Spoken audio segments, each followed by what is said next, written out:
Hi guys, welcome to Richard Cabile YouTube channel. In today's video, I will teach you how to set timer in OPPO A5s mobile phone. So okay guys, but before we start, kindly subscribe to my YouTube channel by pressing the subscribe button and the bell to notify you if I have new videos. So okay guys, let's start.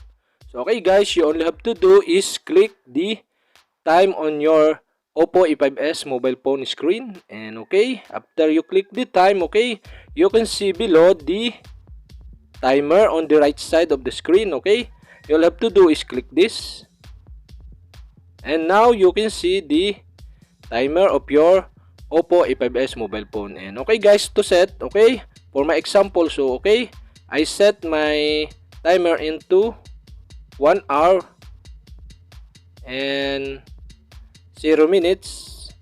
So okay, exactly 1 hour. So okay, to start the timer, you only have to do is click start button, and okay guys, the timer will begin. And okay guys, to pause, okay, you'll have to do is click the pause button, and okay guys, to resume, okay, click the resume button. And okay guys, that's it. Okay, you can cancel this by clicking the cancel button. And okay guys, we here in timer, okay, you can also customize the timer by clicking the plus icon. And okay guys, you can set the timer name. And okay guys, after you set the timer name, okay, you can adjust also the time. So okay, I set into 20 minutes and sample is 10 seconds. Okay, the lunch time is start in 20 minutes and 10 seconds. So okay guys, after that, okay, save the customized timers. Okay, you'll have to do is click the save button on the upper right side on your screen.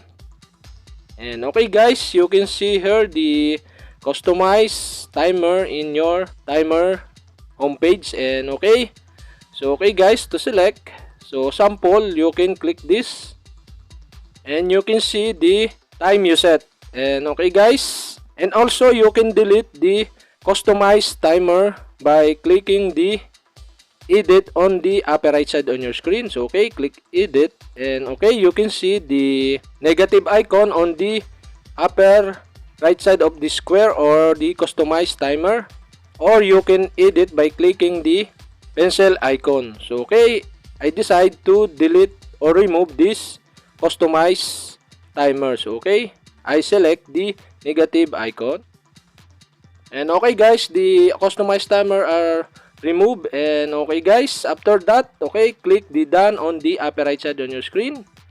And okay guys, we have successfully removed the customized timer in your timer homepage. Okay, so okay guys, that's it. And okay guys, if you have a question, kindly comment below, and don't forget to hit the subscribe button and the bell to notify you if I have new videos. Okay guys, thank you for watching.